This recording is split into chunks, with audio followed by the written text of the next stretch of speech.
பல நாள் தேக்கி வைத்து பழி தீர்க்கும் படலமாக அடுத்தடுத்து அரங்கேற்றப்பட்டிருக்கும் கொலை சம்பவங்கள் திருச்சி மாநகரையே உறைய வைத்துள்ளது.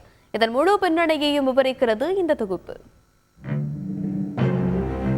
திருச்சி அரியமங்கலம் குப்பை கிடங்கை ஒட்டியுள்ள திடீர் நகர் பகுதியை சேர்ந்தவர் பெரியசாமி. குப்பை கிடங்கை பயன்படுத்தி அதிக அளவில் பன்றிகளை வளர்த்து வந்த இவர் அதன் மூலம் அதிக வருவாயும் ஈட்டி வந்த நிலையில் கூடவே பைனான்ஸ் கட்ட பஞ்சாயத்து என திருச்சி அரியமங்கலத்தில் ஒரு குட்டி தாதாவாகவே வலம் வந்திருக்கிறார். பெரியசாமியை போலவே அவரது தம்பியான கேபிள் சேகரும் பன்றிகளை வளர்த்து வந்த நிலையில் இருவருக்கும் இடையே பன்றிகளை வளர்ப்பதில் மோதல் ஏற்பட்டு முன்விரோதம் இருந்து வந்திருக்கிறது. இந்நிலையில் திடீரென உடல்நலக்குறைவால் பெரியசாமி உயிரிழந்துவிட அனைத்தும் அவரது தம்பியான கேபிள் சேகரின் கைக்கு மாறியதாக கூறப்படுகிறது. இதற்கு முன்பு அதிமுகவின் பொன்மலை பகுதி செயலாளராகவும் கவுன்சிலராகவும் ஏரியாவில் அதிகார பலத்துடன் கேபிள் சேகர் வலம் வந்ததால் பெரியசாமியின் இடத்திற்கு அவர் வந்ததை பெரியசாமியின் மனைவியாலும் அவரது மகன்கள் மூவராலும் தடுக்க முடியவில்லை. இதில் பெரியசாமியின் மகன்கள் தங்கமணியும் சிலம்பரசனும் சேர்ந்து சித்தப்பாவான கேபிள் சேகரை கடந்த 2011 கொன்று ஆத்திரம் தணித்தது திருச்சி அரியமங்கலத்தையே பதற வைத்தது. இந்த கொலையில் பெரியசாமியின் மனைவி உட்பட 11 பேரை போலீசார் கைது செய்து சிறையில் அடைத்தது குறிப்பிடத்தக்கது. இந்த கொலைக்கு பின்பு பெரியசாமியின் மகன்கள் உள்ளுக்குள் வளர்ந்து வந்த பகை இரு குடும்பத்திற்கான பகையாக தகித்து எரிய ஆரம்பித்திருக்கிறது.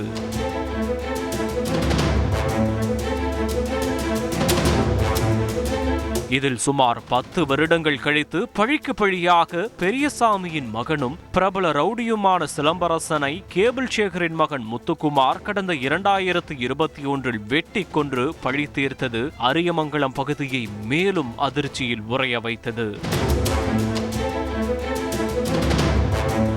இதில் முத்துக்குமார் உட்பட 4 போலீசில் சரணடைந்துள்ளனர். அனைவரும் சிறையில் அடைக்கப்பட்ட நிலையில் முத்துக்குமார் ஜாமீனில் வெளியே வந்திருக்கிறார். இந்த கொலைக்கு பிறகு நிலைமை மிகவும் மோசமான நிலையில் கையில் எந்நேரமும் பாதுகாப்பிற்காக துப்பாக்கி வைத்திருக்கும் நிலைக்கு தள்ளப்பட்டிருக்கிறார் முத்துக்குமார். இந்நிலையில் தீராத கொலைவெறியிலும் பகையிலும் இருந்த சிலம்பரசனின் சகோதரர்கள் முத்துக்குமாரை அரியமங்கலம் பகுதியில் வைத்து நட்ட நடுரோட்டில் ஓட ஓட விரட்டி வெட்டி கொன்றது ஒட்டுமொத்த திருச்சியையும் அதிர வைத்திருக்கிறது.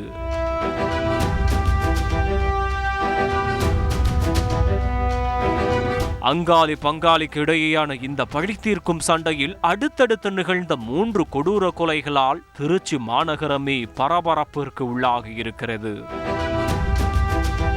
கொலை செய்யப்பட்ட முத்துக்குமாருக்கு சகோதரர் இருக்கும் நிலையில் இந்த பழி தீர்க்கும் படலம் மீண்டும் தொடரும் என கூறப்படுகிறது. இந்நிலையில் முத்துக்குமார் கொலை செய்யப்பட்ட வழக்கில் இருவரை கைது செய்துள்ள போலீசார் அவர்களிடம் தீவிர விசாரணை நடத்தி வருகின்றனர்.